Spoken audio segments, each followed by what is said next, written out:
Hello and welcome to Bright Wings, children's books to make the heart soar.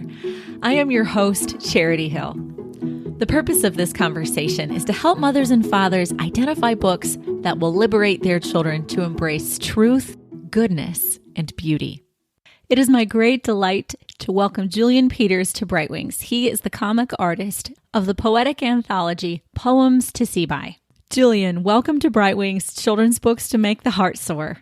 Well, thanks so much for having me. I'm delighted to be here today. I'm really excited about this opportunity. Can I talk about how it happened, how it arose? Of course, yeah, that'd be great.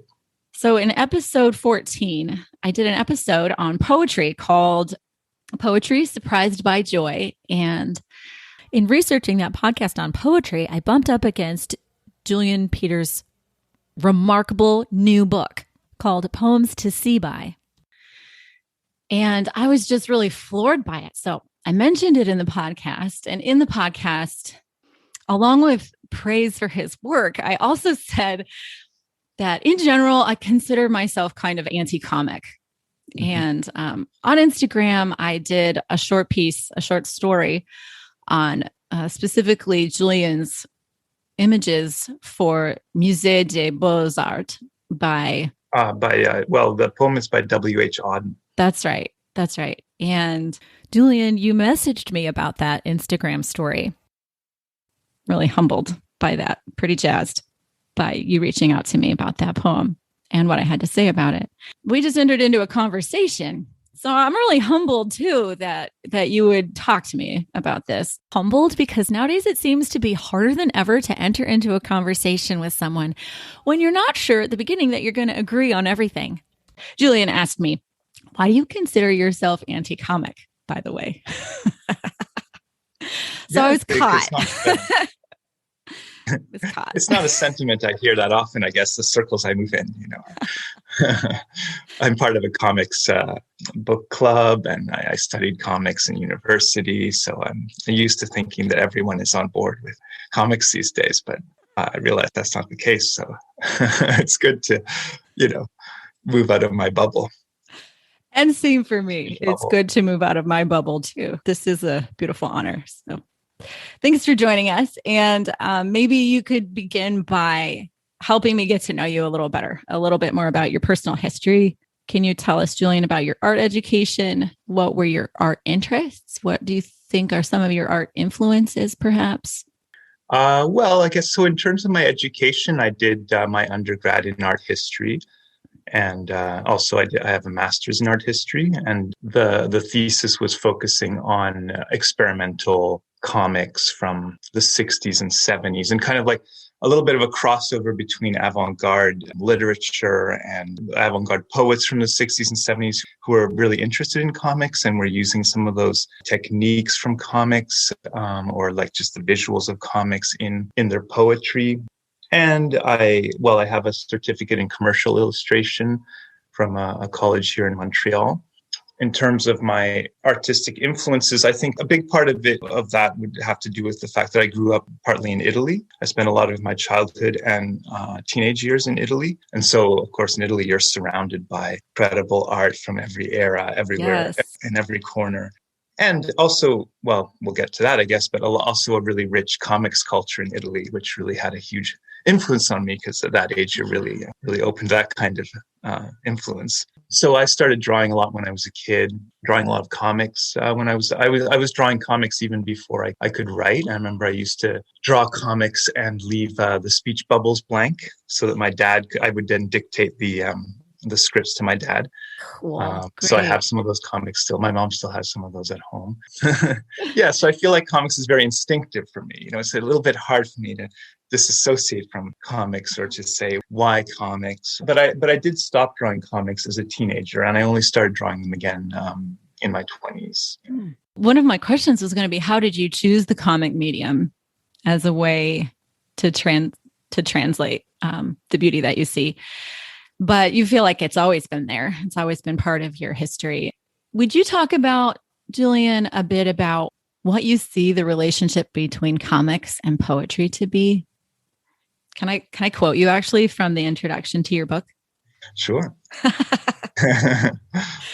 when I Still stand by it. first borrowed the book from the library for episode 14, Why Poetry? And then I finally got my own copy and read the preface. I'm glad to hear it was in the library because I don't have a sense of how, since it came out during the pandemic, I don't always have a sense of how it's kind of gone out there. And yeah. A friend of mine who blogs for Bright Wings, Amanda Knapp, she actually found it first and sent me pictures. And we were just going back and forth with one another, like, this is really beautiful. We really need this book.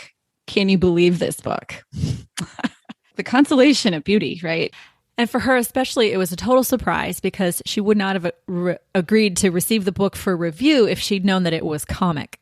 For us, your book really broke categories in insightful ways. And I think this is due to this word you use in the preface called juxtaposition. You talk about the relationship between poetry and comics, and you say it's an unlikely combination. You name a couple of parallels. The regular repetition of visual elements is comparable to the use of rhyme. The notion of rhythm, the beats created by the stressed and unstressed syllables, is similar to the arrangement of comics in panels and dialogue balloons. But perhaps the most significant parallel is the way both poetry and comics make use of the expressive potential of juxtaposition. Yeah. In poetry, we often bring together two or more disparate images or concepts that the poetic spark is struck. And so I think of how analogy or metaphor aligns two unlike realities and helps us to see the truth between the two, the similarity between the two. And in a comic, meaning is often communicated in the contrast between successive panels, as well as the contrast between the words and the images. I think of that contrast as kind of like the turn in a sonnet. So what I love is that you're able to see, I would never have paired comics and poetry, but you were able to see these two things that you love. Yeah, I mean, it might come from the fact that, as I said, I'm so steeped in comics from such a young age that it seems maybe I'm more ready to see those kind of connections. But I have, like, after I started, like, sort of post facto trying to justify or draw these connections that I made, like, very instinctively. But then I've given like some talks about the connection between comics and poetry, and I've done some research in what's out there and other comics artists that have talked about this connection. And then, of course, I'd say my own academic studies was also about like poets that were interested in comics. So I think there are some of those connections having to do with the juxtaposition, as I said, and the rhythm. I think the rhythm is a very important thing as well. If you read comics, you might not be as aware of it but when you start creating it, you really realize that you really have to think a lot about timing in comics. And there is that kind of sense of the beat of each panel and manipulating the speed at which the reader goes through the poem or the comic, and also how the reader's eyes move across the page is very important in comics, of course, but also in poetry, right? Because you have the line breaks that are kind of subtly manipulating how fast you read certain parts of the lines and so on, and also line breaks. So yeah, I think there is that connection. And I think also I was saying that I started drawing comics again after I had given up on any kind of drawing throughout my teen years. I started again in my early 20s. That was soon after I'd started discovering poetry. I'd started liking poetry because I didn't like poetry really until I turned about like 18 or so. It's really clicked for me, classic poetry. And so I think maybe it's also that poetry, my discovery of poetry coincided with my rediscovery of comics. And so my first comics project was poetry related as an adult. And most of my comics projects have been poetry related since then, or a great deal of them. This is how much a neophyte I am, but I need to ask you, is the word comics the right word? Or would you use the word images? Or would you use the word art? Or would you say illustrations? What word do you use? Yeah, comics is always plural, for example, but then you would also say a comic. I would say a comics artist. I would call myself a comics artist. But then actually in the book, I don't know if you notice the subtitle is a comic artist, because that's what the publisher felt that was Yes. more appropriate. So it is a little bit confusing sometimes. Then cartoonist is also sometimes used. But I would say I'm a comics artist and an illustrator. I do both, but to me, the illustration would be if there isn't that same kind of interaction between the text and the images. If you just have a text with one image next to it, then it would be an illustration. But if the text is meant to be read a little bit Inside almost the like illustration? yeah, Almost? inside the illustration, it's almost part of the same kind of mental process in a way, like that you're reading the images and okay. you're reading the text, and you're kind of Okay. moving between them in a way that you don't even ideally kind of notice the separation between the two. I think that is more what I would call comics. Yeah. Okay. Okay. So can I use all those words? Image, comics. Oh yeah, I'm not very. Some people get very guarded about that, or a graphic novel. No, but that's very insightful. That helps me to understand what's going on in a comics, is that the words and the images are very close together rather than more distinct from each other, as you would see in an Right. illustrated picture book. Like, as you said, they're part of the same mental process. There's an intentional intimacy between image and word. Yeah, I think like that's what my ideal objective with these adaptations of classic poetry into comics is, to use that quality, that immersive quality that I think comics have, where your mind is kind of absorbing the text and the image in a way that almost sort of melds the two in your mind, because you're moving back and forth between them so quickly, to create a more kind of immersive reading experience in a way where maybe the comics would kind of direct, just like poetry already directs how you read a poem, right? Because as I was saying, the line breaks and so on, the spacing. Comics also direct the reader's eye. So it's a way of like sort of taking the reader, kind of guiding them through the poem in a way that it's almost like if I read a poem out loud, I guess I'm putting something of myself into how you receive the poem, through my tone of voice, through what words I emphasize, what spaces, what pauses I leave. And so this is also a way of kind of me reading the poem to the reader, but visually, and sort of directing that experience. I'm going to reference your preface again because it's really good. Thank you. It was kind of a last minute thing to preface, so I'm glad it worked out. Yeah, well, it's beautiful. So you talk about how you set out to adapt, or it could be said translate. Right. Right. So this seems to correspond to what you just said. You're translating the images that the poem suggests, and you're kind of offering them to the viewer. There's elements of translation, I think, in the sense that I'm trying to find. Well, I guess I do think of comics as a kind of language, a communicative, set of conventions and that communicate through.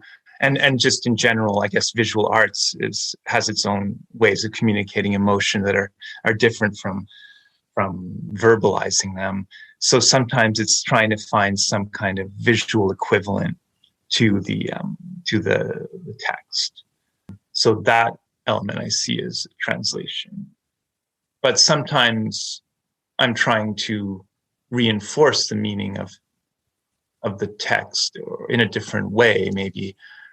So it's not exactly a translation, but you're pairing the text with an image that would maybe bring out a facet of the meaning that I see, or clarify it, or even problematize it sometimes. Or sometimes I think sometimes the meaning arrive at a meaning a little bit through the pairing of image and text. It kind of in between those two, you can get at something else maybe, but usually I'm trying to reinforce something that's in the poem itself. I'm not trying to undermine the poem or think of something completely different, just using the poem as a pretext for my own expression. I'm trying to, I feel like it's always inspired by what's in the poem. Yeah. Yeah. Yeah, And by a bringing, fidelity to the poem itself. yeah. Yeah. So, can I ask a kind of bold question? Mhm. I'd like to go back to why Oh, I was reflexively anti-comic. Okay. right. Right. So Well, you're not alone. I mean, there's a lot of prejudice against there's comics. I plenty realize of that. us out there, lots of classical education loving, comma, homeschooling, comma, careful thinkers out there who think that perhaps there's too much visual content Mm, or that the images are too related to advertisements, to consumption related. I don't want to say art, consumption related imagery. productions. Yeah. And that was kind of why I was reflexively anti-comic, is that it seems my fear is that it would be a substitute for thought. And instead of generating a sustained reflection, a relationship of contemplation, it would generate some other kind of relationship, a relationship between like a kind of appetitive, like an appetite, like there is that thing and I'm going to consume it. It's like too easily digestible, maybe. Yeah. Yeah. Too easily digestible. That's part of it. So in some works, I have not looked at a lot. So in preparing for our conversation today, I started to look into the comics genre. And I just feel like I've lifted a corner and like there's kind of a galaxy out there. Yeah. And so I've only, I think an army of readers wouldn't really be able to master the genre enough to like comment deeply upon it. So I've just lifted a corner, but I think it's really important to say it wasn't fair of me to reject the entire genre, because in every genre there are wonderful things and there are things that lack quality. There are things that are not thoughtful. So I think perhaps there are works out there that kind of generate an appetitive relationship. Sometimes I've read comics in which I don't. I've realized like what the feeling is that I'm experiencing as I'm reading is I feel like I'm missing something as I read through the page. Like I can't absorb all the art and all the words at once. Okay. In my experience of reading and looking, I'm not resting. I'm not entering in. It causes almost like a kind of anxiety, a physical anxiety and a mental unrest, like a low grade fever, kind of being moved on through the pages. And I think there's something about art, like real art, which I think for me means representational art, art that my children don't laugh at. That art creates a relationship between the art and the seer that's one of rest. Even if you're contemplating a corpse, there should be kind of a space. Like it doesn't have to be necessarily a nice, More contemplative. Yeah, a more contemplative feel. I think artists ask us to see realities in the light of the transcendent. That's what makes something beautiful, is we see something in the light of truth, even if it is a corpse. We can even stand before such an image and in some way rest. Interesting. And I suppose you didn't read comics as a child. I didn't. Well, Um, Calvin and Hobbes. Does that's that count? well, I love Calvin Hobbes. I think it's probably the greatest comic strip ever created. Like, because then there's comic strips, right? The ones for Yeah. the pages. Yeah, I think that's a masterpiece. But yeah, in terms of the contemplative side of things, I think, like, what about something like a movie? Because a movie is also extremely visual, right? It's even more visual than a comic book. But I think, and it's also, the pacing is even less in our control, I guess, much less in our control, right? Because it's time-based art. But I think people feel that it can have at least an immersive or a contemplative quality, or offer a chance for reflection. It might be that a lot of the kind of comics that are most mainstream in North America are, well, funny. Well, first of all, like those gag comics, right? Strips where it's like really short little gags, and yeah, you're really like, you're at the end of it before you've begun, really. And, or like superhero comics, which are really, really high, high adrenaline, constant action, really, really go, go, go, kind of like an action movie. Yeah, I think those kind of comics don't really give space to breathe mentally. But there are a lot of comics where there are like, just long pauses, blank panels that maybe go on for pages. Japanese comics, as you might expect, I guess, because so much traditional Japanese art is very about reflection and subtlety of emotion. And in Japanese comics, right? Japan has such a rich comics tradition. You often have just scenes that go on and on for pages and pages where the characters are just staring at one another or just saying something and then pausing, and or just like scenes that there's could be comic sequences that are just kind of setting the scene, setting an atmosphere where the panels, a little bit like a camera shot, like a film camera shot, will kind of pan around the room or the environment that the character's in, and just kind of set a mood. I think comics has that reflective quality. Yeah. It's not the same, of course, as poetry or just looking at a painting, I suppose. Yeah. That was the great thing that struck me about Poems to See By, is how the combination of your images and the poems allowed me to see new things. So it was slow enough. It was not a superhero, right? It was not the superhero pace that I kind of expected from comics. There's subtlety and nuance. I didn't expect these. The ideas that you suggested in your images helped open the poems to me. For me, it created this relationship of contemplation. And I felt like your images granted access to mystery, to poetic beauty. And I think we probably are living in an age where poetry is more unappreciated and ignored than maybe any other age. Like the ancients used to sit around the fire and recite epic poetry. Right. Yeah. Yeah. And poets were superstars in the early 20th century, even. Yeah. And I think nowadays you've got homeschoolers learning poetry, memorizing poetry. And if you're at a classical school, you might be learning poetry now. But so many children are not learning poetry. We don't have a storehouse of these words, these analogies, these metaphors, this richness. I think when we lack poetry, we lack engagement with our humanity. My basic instinct was to say anything that gives us access to poetry, anything that sparks us, anything that opens us to poetry is so valuable. So I just feel like your images opened a door. They helped me see beyond my prejudices about comics, but they quite literally help young people to see the meaning that is possible in one line of poetry, one metaphor, one analogy.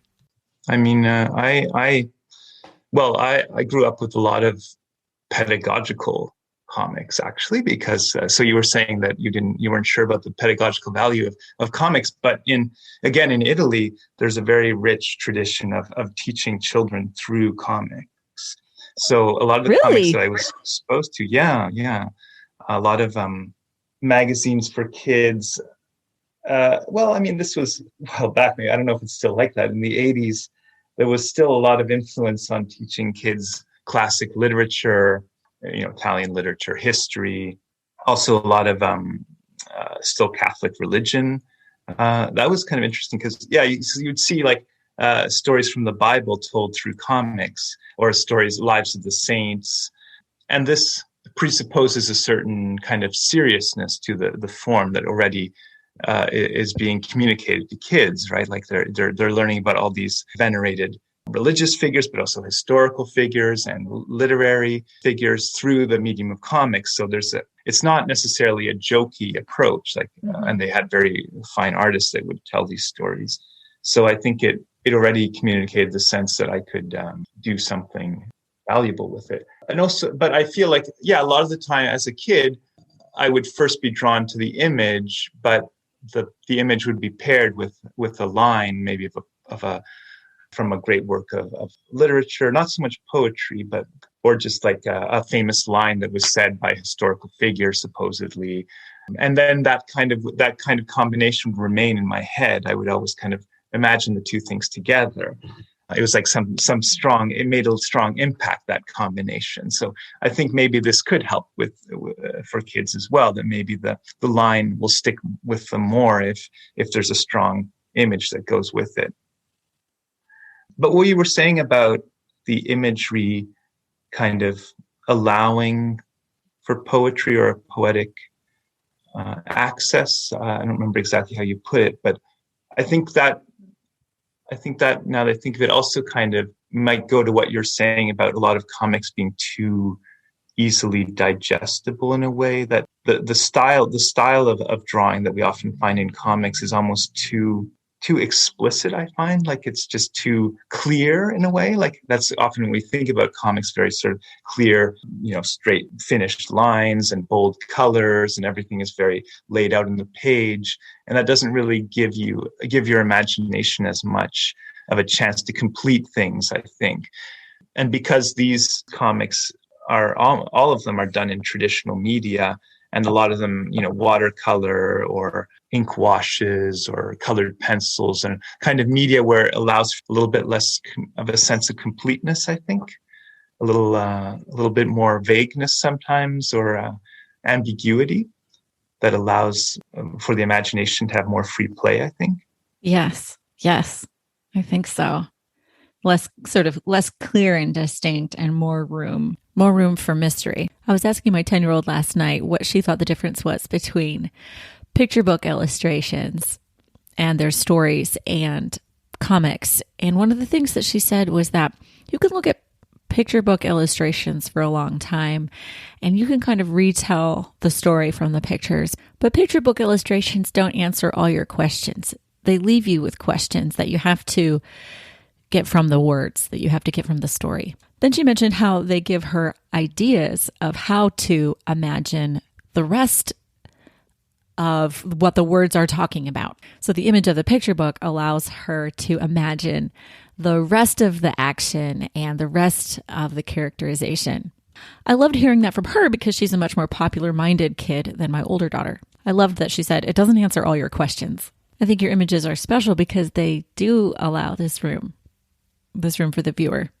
Yeah, and that's necessary because the poems themselves are like that, right? They're not, most of the time, it's not a very clear, cut and dry meaning. I'm flipping through the pages to Musée des Beaux-Arts. Am I saying that correctly? Well, I live in a French, well, yes. No, I trashed it, didn't I? I was just at my local Musée des Beaux-Arts yesterday, actually. Musée des Beaux-Arts. Yeah, Musée des Beaux-Arts. That's better. I'm just scared. I'm scared to say it, and I'm scared to say it wrong. So yeah, Musée des Beaux-Arts. It's one of the last ones for the book, really at the deadline. Oh, really? This was one of the last ones that you made before the publishing deadline. Right. Well, I was so struck by this poem because I thought it was kind of a nihilistic poem when I read it in undergrad. That's when I was most familiar with it. Right. I was an English major at the University of Dallas, a liberal arts school. Okay. And in my understanding of it at that time, it was kind of a nihilistic poem. Nihilistic in the sense that it's sort of suggesting that people are indifferent to other people. That there's suffering, but it's not really suffering because there's suffering out there and it's meaningless. Mm. And the old masters, I thought he was arguing that human existence is incoherent and that human existence is suffering, incoherent suffering, from which the only sort of reasonable response is to turn away because it's unbearable. So your images helped me to see that perhaps Auden was making a different argument than the one I thought he was making in the poem. He was proposing, perhaps even crying out to our humanity. Your images helped me see that there was an empathetic way to understand what Auden wrote. So the poem goes, about suffering, they were never wrong. The old masters, how well they understood its human position. for our listeners, I want to let you know that you can access Julian Peters' images for this poem on the website. You can find them under the blog tab, and I'll also provide a link in the show notes. So you can go directly to the show notes as you're listening and look at the images that we're discussing. So in the first panel, there's a close-up of the crucified Christ's hand with a nail through it. And then a close-up in the next panel of his face crowned with thorns. And so we know if we've looked at art very much at all through history, we know that how much time and paint was spent on trying to understand the mystery of human suffering through the lens of Christianity. We might be so acquainted with these images that, in fact, we're not really surprised by them, but bored. And between the panel of the close-up with Jesus' crucified head and the next panel, there's a really marvelous contrast that wakes us up. So the old masters were masters in recognizing how to depict suffering as genuine grief. And yet you suggest that one of the sadnesses about suffering, one of the sufferings of suffering is that it's happening and the world is not disturbed enough.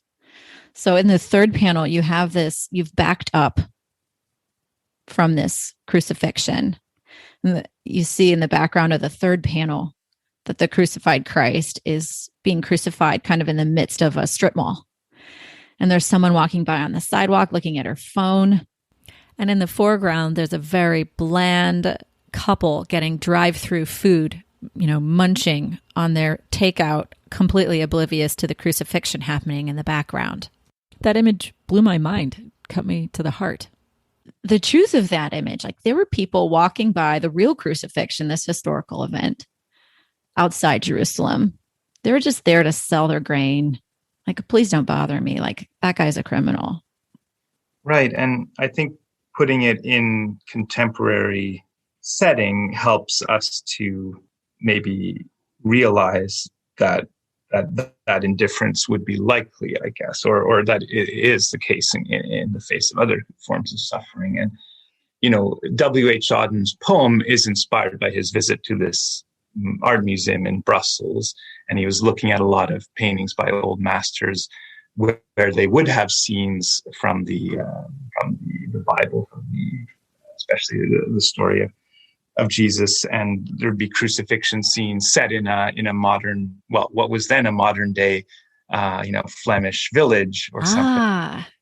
People dress in what was then like modern clothes, going about their business, kids skating on a pond, and people conducting their affairs or arguing or just doing whatever they do without paying attention to this scene that just is happening. It looks like a little detail in the background.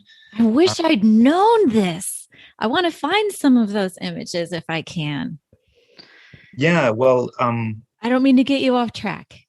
I guess the main painting that he discusses is Bruegel's The Fall of Icarus, which I then represent later on in the comic, right? Because I almost felt like I had to represent it so people would know we're all on the same page in a way. But there are a couple of, I think he's looking at different paintings. If you look up, if you Google Peter Bruegel, I think those scenes will come up, all these village scenes, kind of just genre scenes, like almost like kind of fun scenes. But if you look in the background, usually you'll see some scene from the Bible, maybe, and especially rather tragic scenes like the crucifixion or the massacre of the innocents. I think that one is also in the museum in Brussels. So, I think a lot of the opening sequence of this comic is using that technique of putting the scenes into our own contemporary setting. Yes. So I was familiar with Bruegel's Icarus, both the painting. I was familiar with the painting, and I love how you did it and that you actually put it in so we could see what Auden was referring to. In the successive panels, you help us to look at the plowman who's named in the poem and the herdsman in the background. And and the white legs disappearing into the green ocean. But the white legs disappearing into the green ocean, I remember as a student looking at this painting and being like, what white legs? Where? They're so small in the original painting. Yeah. And it's easy to be just like the plowman or the herdsman, to be indifferent, to miss the shocking event of a boy falling from out of the sky. It's easy to miss the world-changing quality of this event of history, of this crucifixion or of Icarus. And because of your images, I'm able to see that W.H. Auden was putting us in the position of the plowman or the bystander so that we would resist being the indifferent bystander, that we would see and that we would be affected. And then the last panel, Julian, oh gosh, it's like we're in the last panel is the museum. Right. And people are taking selfies. People aren't actually even looking at the painting. They're looking at their phone. One girl's walking by and yawning. Right. So it shows us, I mean, it seems that you're drawing an analogy between our indifference to suffering and our indifference to beauty. We're walking by this painting. We're not seeing. Right. It strikes a slightly different message from the rest of the interpretation, I guess. And sometimes, I mean, I am often trying to have a little bit of a punch in the last panel where you sort of consider things a little differently. I guess it is a little bit self-interested, maybe, because here it's sort of bemoaning a feeling of indifference I sometimes feel people have towards the visual arts. You know, I feel, there's a turning away from beauty rather than suffering here.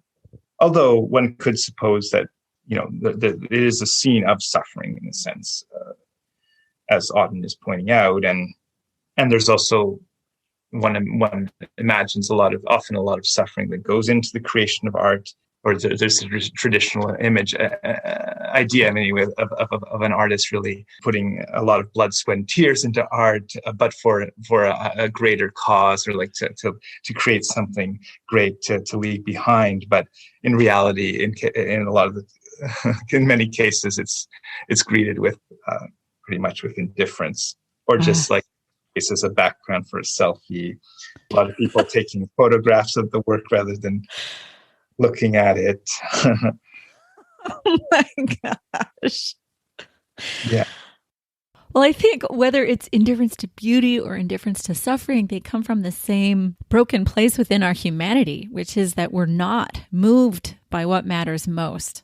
We're unwilling to be affected. In your telling of things, I think perhaps both are there.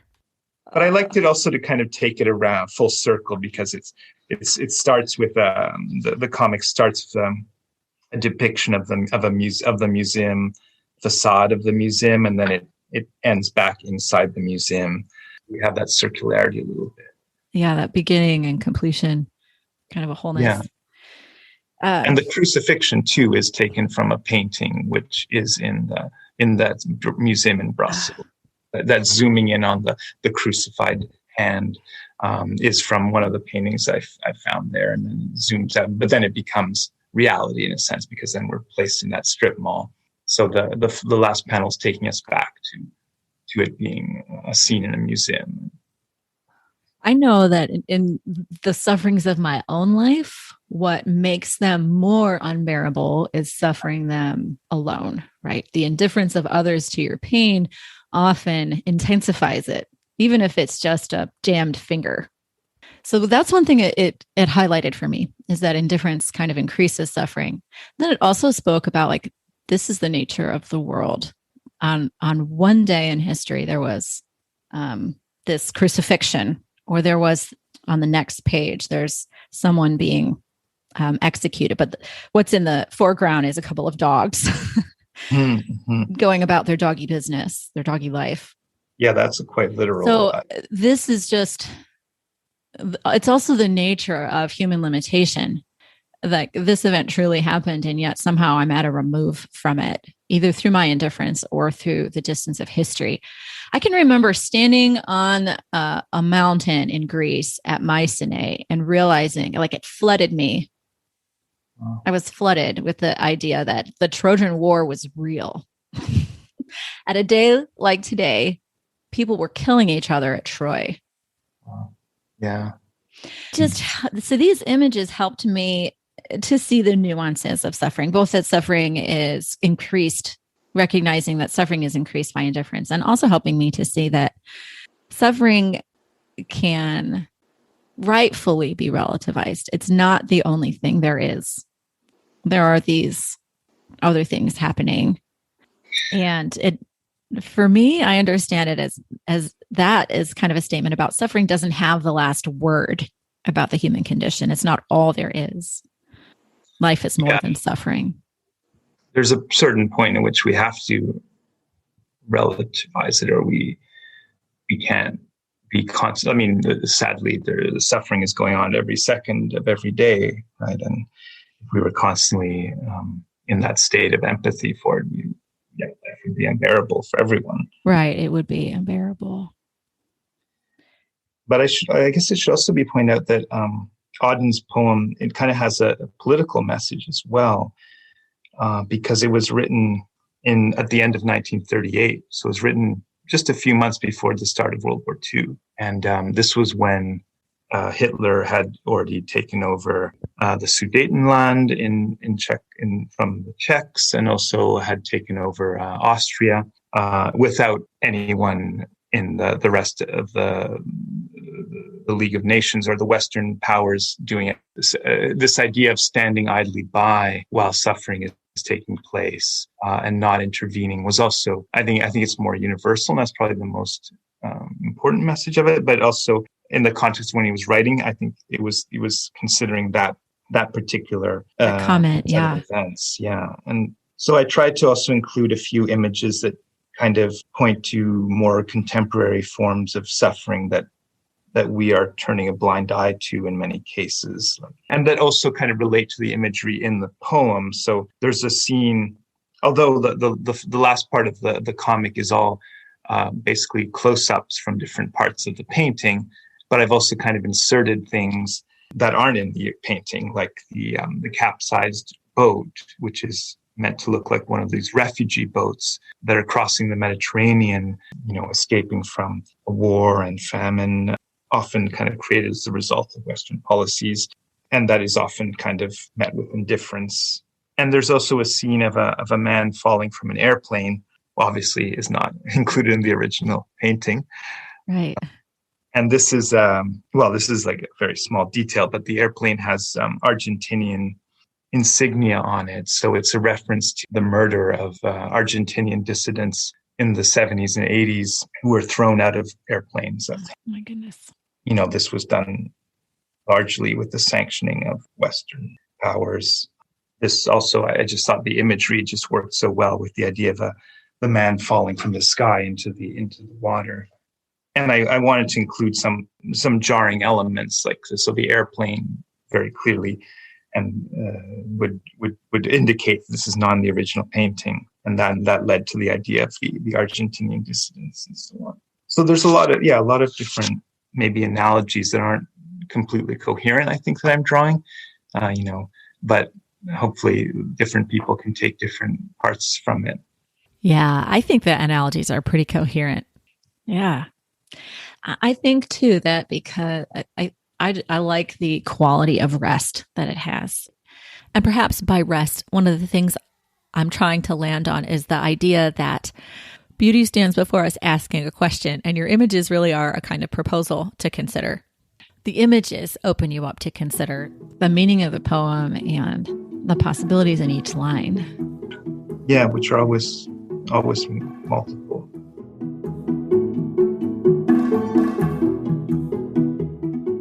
Thank you for joining me in this conversation with Julian Peters, learning about comics, particularly through the images that Mr. Peters gives us in Poems to See By. This conversation isn't over, but it continues in episode 17. It only gets better, so please join us for the rest of the conversation. Don't forget to check the show notes for links to the images to which we are referring. See you over there.